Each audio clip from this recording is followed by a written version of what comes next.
Hi friends, మీ జీవితంలో ఎవరైనా ఉన్నారా? మీ తప్పులు తెలిసినా, మీ బలహీనతలు చూసినా మీమీద ఇంకా అదే ప్రేమ చూపించేవాళ్ళు? ఏమీ ఆశించకుండా, ఏ షరతులు పెట్టకుండా కేవలం మీరున్నట్లే మిమ్మల్ని ప్రేమించేవాళ్ళు? ఇలాంటి ప్రేమను మనం ఒక్క మాటలో అంటాం, అన్కండిషనల్ లవ్. కాని అసలు ప్రశ్నేంటంటే, ఇలా షరతులు లేకుండా ప్రేమించేవాళ్ల మెదడు ఎలా ఆలోచిస్తుంది? ఇది అమాయకత్వమా? లేక ఇదొక లోతైన మానసిక బలమా? ఈరోజు లిబ్రోవర్స్లో అన్కండిషనల్లీ లవ్ చేసేవాళ్ల సైకాలజీని సైంటిఫిక్గా అర్థం చేసుకుందాం. Point 1. Deep emotional awareness. Unconditionally ప్రేమించేవాళ్లకు ఒక ప్రత్యేకమైన గుణం ఉంటుంది. వాళ్లు ఎమోషన్స్ని అర్థం చేసుకునే శక్తి ఎక్కువగా ఉంటుంది. వాళ్లు మాటలకన్నా ముందు ముఖంలో మార్పుని గమనిస్తారు, టోన్లోని తేడాను పసిగడతారు, నిశ్శబ్దంలో దాగున్న బాధను కూడా గుర్తిస్తారు.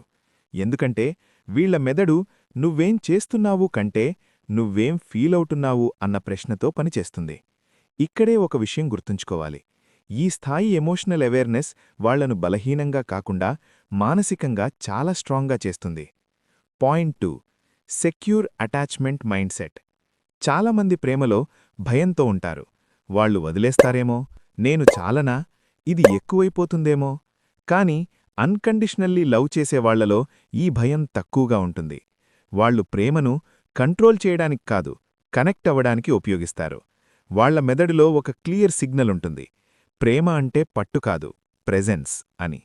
ఇక్కడే ఆసక్తికరమైన విషయమేంటంటే, వాళ్లు ఇతరుల్ని పట్టుకుని నిలబెట్టరు, వాళ్లు నిలబడే స్థలం ఇస్తారు.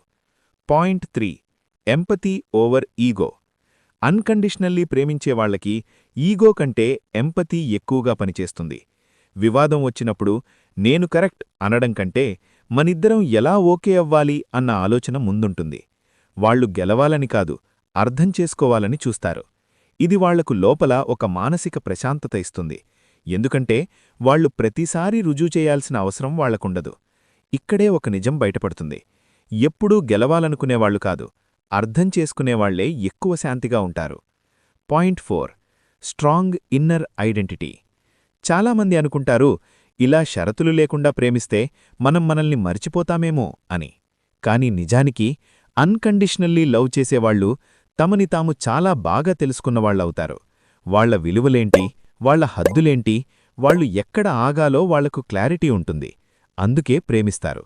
తమను కోల్పోయి కాదు, తమతో పాటు ఇంకొకరిని అంగీకరించి. ఇక్కడే తేడా వస్తుంది. ఇది సెల్ఫ్ సాక్రిఫైస్ కాదు, ఇది సెల్ఫ్ అవేర్నెస్తో వచ్చిన ప్రేమ. Point 5. Acceptance without illusion. Unconditionally ప్రేమించడమంటే ఎదుపివాడు పర్ఫెక్ట్ అని నమ్మడం కాదు. వాళ్ల లోపాలు కనిపిస్తాయి, వాళ్ల తప్పులు అర్థమవుతాయి, కాని వాళ్లను మనుషులుగా చూస్తారు, ప్రొజెక్టుల్లా కాదు. నువ్వు మారితేనే నేను ప్రేమిస్తాను అనే షరతుండదు. నువ్వు మారినా మారకపోయినా నువ్వు నువ్వే అన్న అంగీకారం ఉంటుంది. ఇక్కడే ఈ ప్రేమ చాలా రేర్ అవుతుంది. ఎందుకంటే ఇది ఆశలమీద కాదు, అంగీకారంపై నిలబడుతుంది. Point 6. Strong pain tolerance with wisdom. ఇలా ప్రేమించేవాళ్లు బాధను అనుభవించరు అని కాదు, వాళ్లు బాధను అర్థం చేసుకుంటారు. ప్రతి దెబ్బ వాళ్లను కఠినంగా చేయదు, కొన్ని దెబ్బలు వాళ్లను లోతుగా చేస్తాయి. కాని ఒక విషయం మాత్రం క్లియర్, వాళ్లు ఎక్కడ ఆగాలో కూడా నేర్చుకుంటారు. ఎందుకంటే అన్కండిషనల్ లవ్ అంటే ఎండ్లెస్ టాలరెన్స్ కాదు, ఇది కాన్షియస్ చాయిస్. మొత్తానికి అన్కండిషనల్లీ లవ్ చేసేవాళ్లు అమాయకులు కాదు, వాళ్లు భావోద్వేగంగా ఎదిగినవాళ్లు. వాళ్లు ప్రేమిస్తారు, భయంతో కాదు, లోపంతో కాదు, పూర్తి అవగాహనతో. ఇలాంటి ప్రేమ ప్రపంచాన్ని వెంటనే మార్చదు, కాని ఒక మనిషిని మాత్రం పూర్తిగా మార్చగలదు. మరి మీరేమనుకుంటున్నారు? మీరు ఎప్పుడైనా ఇలా షరతుల్లేకుండా ప్రేమించారా? లేదా ఇలాంటి ప్రేమను పొందారా? ఒకవేళ ప్రేమిస్తే కింద కామెంట్స్లో అన్కండిషనల్ లవ్ అని కామెంట్ చేయండి. ఈ వీడియో మీకు కనెక్ట్ అయ్యిందంటే ఒక లైక్ కొట్టి ఇది అర్థం చేసుకునేవాళ్లతో షేర్ చేయండి. ఇలాంటి మరిన్ని సైన్స్ మరియు సైకాలజీ వీడియోల కోసం మన లిబ్రోవర్స్ ఛానల్కు సబ్స్క్రైబ్ చేయండి. మళ్ళీ నెక్స్ట్ వీడియోలో కలుద్దాం. అప్పటివరకు keep learning and love wisely.